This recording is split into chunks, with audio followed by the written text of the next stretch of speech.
Good morning children. जैसा कि हमने पिछले कक्षा में क्लास 3 का उपवन का फूल नामक पाठ का रिसाइटेशन किया था, कविता को हमने अच्छे से पढ़ा था और मैंने आपको मौखिक प्रश्न के कुछ होमवर्क दिए थे, होम टास्क दिया था, गृह कार्य दिया था, जो मैंने आपको करके भी बताया कि उनका उत्तर किस तरह होगा।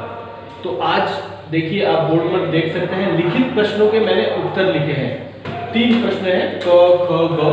पहला प्रश्न आप देख सकते हैं, फूल जीवन में क्या जगाते हैं। दूसरा प्रश्न है, कांटों से घिरने का क्या अर्थ है। और तीसरा प्रश्न है, हम दुनिया का हर कोना कैसे महका सकते हैं। क्योंकि मैंने आपको पूरा पाठ अच्छे से समझाया था, तो आप ये प्रश्न के उत्तर खुद से भी लिख सकते थे, फिर भी मैंने आपको लिख कर दिया। इसके बारे में हम बाद में डिस्कस करेंगे। तो पहले चलिए और एक बार हम कविता को दोहरा लेते हैं। कविता को दोहराना बहुत ही जरूरी है ताकि उससे आपका उच्चारण ठीक हो। तो चलिए हम एक बार कविता को दोहराते हैं, मेरे साथ पढ़िएगा। हम उपवन के फूल मनोहर, सबके मन को भाते, सबके जीवन में आशा की किरणें नई जगाते, हिलमिल महकाते हैं मिलकर क्यारी क्यारी, सदा दूसरों को सुख दे यह चाहत रही हमारी। कांटों से घिरने पर भी सीखा हमने मुस्काना, सारे भेद मिटाकर सीखा सब पर नेह लुटाना। तुम भी जीवन जियो फूल सा, सबको गले लगाओ, प्रेम गंध से इस दुनिया का हर कोना महकाओ। तो जैसे कि मैंने आपको इस कविता का मतलब अच्छे से डिफाइन किया था और मैंने बताया था कि इस कविता के जो कवि है उनका नाम त्रिलोक सिंह ठकुरेला है। इन्होंने ये कविता लिखी है।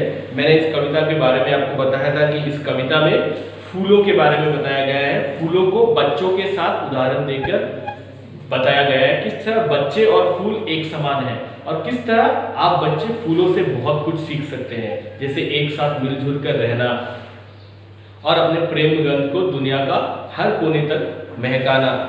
और हमने इसका शब्द अर्थ भी कुछ किया था, जैसे कि मैंने आपको बताया था, उपवन का मतलब होता है बगीचा, उसी तरह मनोहर का मतलब होता है सुंदर, प्यारा, जिसे अंग्रेजी में ब्यूटीफुल भी कहते हैं। फिर आशा के बारे में भी बताया था, जिसे उम्मीद या अंग्रेजी में होप कहा जाता है। फिर मैंने आपको बताया था भाते का मतलब क्या होता है, अच्छे लगते, चाहत, इच्छा, भेद, अंतर, नेह मतलब प्यार, गंध मतलब खुशबू, महक। तो हमने ये सब किया था। और एक शब्द मैंने आपको समझाया था जिसे क्यारी कहा जाता है। क्यारी मतलब छोटी मेड़ों, मतलब छोटी छोटी जो बाउंड्री होते हैं उनके अंदर जो फूलों के गुच्छे लगे होते हैं उसे क्यारी कहते हैं।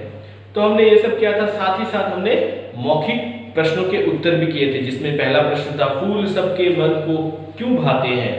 मैंने उसका उत्तर भी आपको लिखकर बताया था। उसी के साथ हमने ख नंबर प्रश्न भी किया था, फूल हिल मिलकर किसे महकाते हैं। और ग, फूलों से हमने क्या सीखा। तो ये 3 प्रश्न के उत्तर किए थे जो कि मौखिक थे, यानी कि ओरल थे। तो चलिए आज हम लिखित प्रश्न करते हैं। लिखित में जैसे कि आप 3 प्रश्न देख सकते हैं। पहला प्रश्न है, फूल जीवन में क्या जगाते हैं। जैसे कि मैंने आपको कविता समझाते समय बताया था कि फूल हमारे जीवन में क्या जगाते हैं। फूल हमारे जीवन में आशा की किरणें नहीं जगाते हैं। तो वही मैंने उत्तर लिखा है, देखिए, फूल जीवन में आशा की किरणें, क में छोटा ई, र, न में एक ही मात्रा, बिंदु, किरणें नई जगाते हैं। तो फूल हमारे जीवन में आशा की नई किरणें जगाते हैं। उसी प्रकार दूसरे प्रश्न आप देख सकते हैं। दूसरा प्रश्न है, कांटों से घिरने का क्या अर्थ है। तो कांटों से घिरने का क्या अर्थ है, जैसे कि मैंने आपको उदाहरण स्वरूप बताया था, गुलाब का फूल देखने में बहुत ही सुंदर होता है, लेकिन वो चारों तरफ से कांटों से घिरा होता है। कांटों से घिरे होने पर भी वह बहुत खिला हुआ और उसका रंग बहुत सुंदर होता है। तो कांटों से घिरने का हमारे जीवन में क्या अर्थ है। कांटों से घिरने का क्या अर्थ है।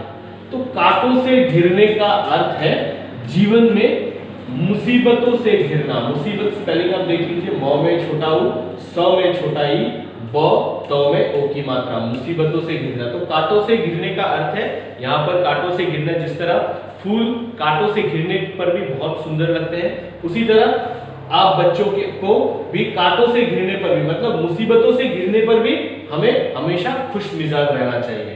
तो इसका उत्तर यह है, कांटों से घिरने का अर्थ है जीवन में मुसीबतों से घिरना।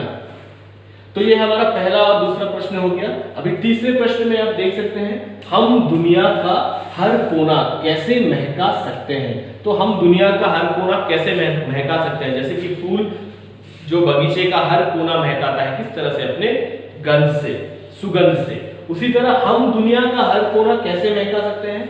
हम यहाँ पर बच्चों को कहा गया है, हम दुनिया का हर कोना अपने प्रेम गंध से महका सकते हैं, अपने प्रेम गंध से, यानी दुनिया का हर कोना खुशियों से फैलाकर हम अपने दुनिया का हर कोना इस तरह से महका सकते हैं, हम दुनिया का हर कोना अपने प्रेम गंध से महका सकते हैं। तो ये 3 प्रश्नों के उत्तर मैंने आपको करके दिया है, बोर्ड पर देख सकते हैं।